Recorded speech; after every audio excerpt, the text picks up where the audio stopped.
I'm sure that you must have noticed how easy it is to celebrate in front of people. But have you ever noticed how hard it is to fall apart in front of them? People are fine posting their achievements, posting their good days, their wins, everything good about their life. They'll throw a party when they get a raise. They'll post their diploma once they finish high school or graduate from uni. They'll show off the view once they finish the hike. But once it comes to pain, to real, raw, unfiltered pain, people go silent. People simply say, I'm tired, or no, I'm good, don't worry about me, man. We smile and we nod when someone asks us how we are, when in reality, we're not okay. A lot of people aren't okay. And this is normally done because somewhere along the way, people learn that struggle should be hidden. As if struggle, which is, you hurting, should be gotten over quietly, should be taken and controlled in silence. Talking about it must be a burden to someone else. That's what we've been, that's what we've been, what's the word I'm looking for? Wow, I really don't know the word. I think someone can understand me, but this is done because we believe that sadness should be silent, that suffering should be solitary, or that vulnerability is a form of weakness, something to be ashamed of. When in reality, that belief that we must endure silently is the very thing keeping us stuck. There's a Swedish proverb which applies to this very well. It's quite old, but it basically goes, shared joy is double the joy, and shared sorrow is half the sorrow. One day I heard that, and it hit me like a fucking truck. It hit me like the truth I've always felt, but never quite understood or been able to put into words. Because once you're in it, once you're hurting, once you're actually in pain, it feels like the weight of the world is pressing down on your chest. It feels like the pain is too big, it's too complicated, too messy for you to put into words. And telling someone, it feels like asking them to carry the bricks for you. It feels like asking them to carry half the weight for you. Why would you do that? Why would you burden somebody that you care about? The strange, however beautiful reality is that once you speak it into existence and once you allow somebody to see it, it simply gets lighter. Not because they're the one carrying the bricks, not because they fix your problem, not because they give you perfect fucking advice, but instead because somebody sees it. Somebody knows how hard you're struggling. This video is primarily for people who are very afraid to open up to those around them. People who feel like their life is too much at this point, who have sat in the dark with a lump in their throat, thinking that they don't need to hear this, or I should be able to deal with this on my own, holding themselves back from explaining to someone else. I want to talk about why the mindset of withdrawing yourself isn't actually strength. In fact, it's a kind of self-protection which can eventually turn into self-sabotage and self-isolation. And in learning to let someone sit with us in the dark, even quietly, you allow them to slowly yet gently find the way back to the light. So I'll start with section 1, which is the fear of being too much. I'll start with a phrase which is commonly heard, which is, trauma dumping. It is a real thing, and boundaries do matter. Not everybody you talk to is equipped or even willing to hold space for your heavy emotions, especially when they're going through something. But what happens is that phrase has simply become a muzzle for a lot of people. It's a way that people censor themselves out of a fear that they're crossing a fake boundary or a line simply by being honest. People allow themselves to think, well, they're going through something too, I shouldn't add to it. However, underneath that logic, there is something a lot deeper. It's not simply consideration. It is a fear. It's a fear of being dismissed.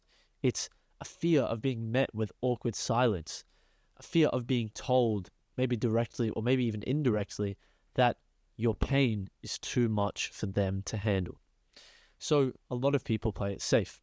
We curate our emotions instead. We put a smile on the emotions and we call it strength. But real strength, as I've said, is not suppression. Real strength is being honest in spite of the fear.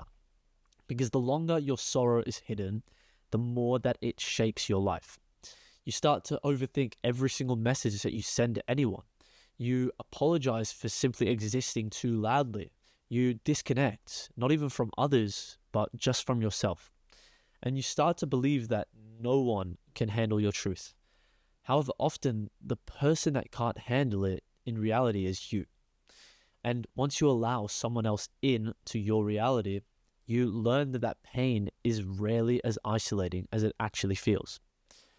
Section 2 is the physics of the pain. Pain is loud even when it is quiet. Physical pain, a lot of the time, gives us signals. It gives us inflammation. Yes, it is vital to learn how to self-soothe. And yes, you do need solitude and you do need self-awareness.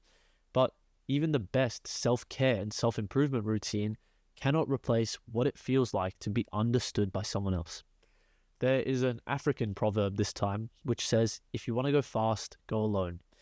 If you want to go far, go together. And when it comes to healing, the goal shouldn't be speed. The goal should be depth. The goal should be sustainability. It should be making peace with the parts of yourself which, feel too broken to show outside. And that only happens and that only comes when you're willing to be seen. And once you're lucky enough to be seen by someone who doesn't flinch, you will start to learn how to heal. Section 4 is about the idea of sharing burden. What does it actually look like to share sorrow? It's not simply pouring your life story out to anybody who makes eye contact with you in the street. It's not venting in a way that bypasses people's boundaries and people's consent to, listen to you. It's simply saying, hey, do you have space for me to tell you something heavy? It's trusting someone. Even one person can be enough. It's trusting that person with your truth, with your messy, unfinished, not quite articulated truth. And the moment you do, the moment even your voice begins to tremble, even if you begin to cry, something sacred happens. You actually unlock a core memory. The pain itself doesn't disappear. Instead, the isolation does. It's like carrying a fucking massive suitcase all alone for miles and miles on end, and then finally allowing somebody to grab the handle with you. The suitcase, it's still yours. You're still holding that suitcase the whole way, but you do not collapse under the suitcase. And instead, now it becomes miles easier to carry that suitcase. That is the quiet miracle of being witnessed.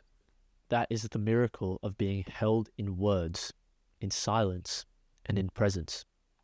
Now, section 5 is to not rob people of the chance to love you. One tough truth, which took me years, while to learn, was that once you hide your sorrow from the people who actually love you, you're not just protecting them.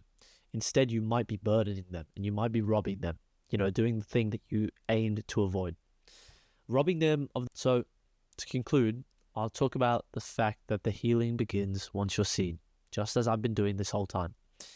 To bring it in a full circle, understand that we live in a world which applauds independence, a world which rewards the illusion of having everything all sorted together, even when most people don't. And the problem is that a falsified illusion comes at a cost. Being silent doesn't protect you. Instead, being silent isolates you. Stoicism without a form of softness within your life simply becomes a cage. So the next time you feel like you have to retreat, the next time you feel like you're shrinking or even swallowing the truth of your life, calling your pain not important to anyone else, ask yourself, what would it feel like and what would it look like to share this? Not for validation, not looking for advice, simply to be seen. Because shared sorrow is not a cliche. Get that out of the way. Get that stupid idea out of your mind. Sharing your sorrow with someone else is a blueprint for healing. You survive by being known. You survive by being observed. So if you are currently or future carrying something heavy, don't tighten the grip on the suitcase. Don't keep rehearsing the pain in private. Instead, find somebody who's earned the right within your life to hear it and speak to them, even if it's messy, even if it's ugly, even if you cry. Because crying is not well, what's the word I'm looking for? No, whatever. Oh, indication. Yeah, fuck, I'm dumb. Crying is not an indication of weakness. Instead, it's somebody who's been strong for too long and finally needs to open up to someone. Because the moment that healing begins is once you cry to someone, once you talk to them. Like I said, even if it's raw, even if it's ugly, even if you're crying, fucking sobbing, that is when the healing begins. Not when things are actually fixed, not once you get over it, but simply when somebody looks at you and says, you are not alone in this struggle of yours, and you actually believe them. Oh, almost dropped my camera. Fuck.